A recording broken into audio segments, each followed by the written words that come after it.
A few days prior to the Battle of Istvan V, Corvus Corax, the Primarch of the Raven Guard, sat in his chamber opposite the Ultramarines' envoy.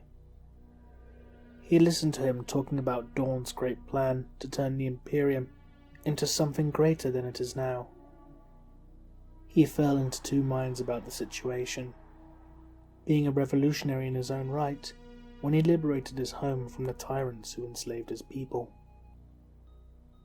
He found it hard to believe that the Emperor would become such a cruel dictator, but all the signs were there. His great crusade to bring all the worlds to one banner, under one figurehead. Corax could see both sides of the coin.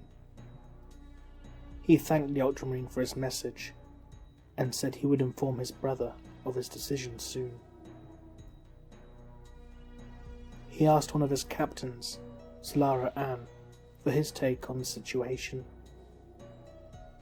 Solara stated that he believed that such open rebellion was foolish, but at the same time, he believed that his father couldn't let all of humanity fall under an iron thumb if what the Ultramarine said was true.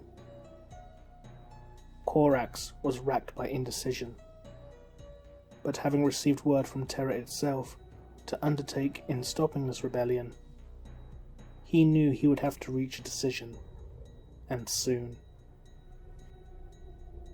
Upon the surface of Istvan V, Rogor Dawn himself landed to inspect the fortifications for the upcoming battle. Ferrus Manus of the Iron Hands had personally taken charge of the defences, and greeted his brother with a clenched fist to the chest in a military salute. Miles upon miles of weapons batteries and artillery had been established, along with trenches and tank traps. Ferrus Manus informed the War Master that everything was close to readiness. He then inquired about their brothers. Guilliman would take command of the fleet and charge of the naval battle.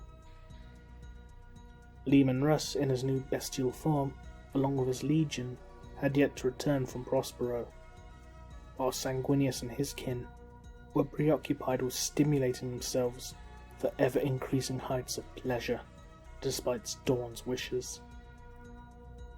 While a bunch of pleasure-induced maniacs would be useful fodder on the battlefield, without Russ to join them, and Guilliman commanding the naval battle in orbit, it would be an extremely bloody conflict.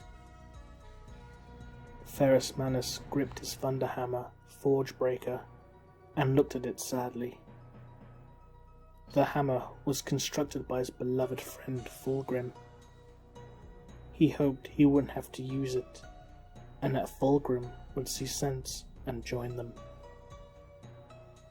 Rogor Dawn reminded Ferrus Manus that they were at war, and there would be no place for sentimentality at this time.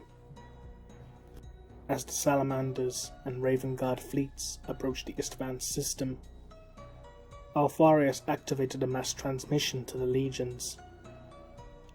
He began to describe his battle plan, where the Alpha Legion would make a series of flanking maneuvers, while the Emperor's children and Night Lords committed to a forward assault.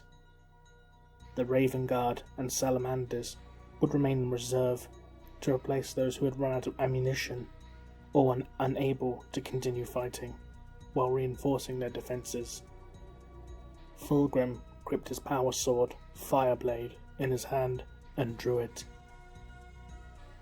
He thumbed the activation rune, and the blade became wreathed in fire. As he gazed into it, he remembered back to the words that Conrad Kurz had spoke to him. Death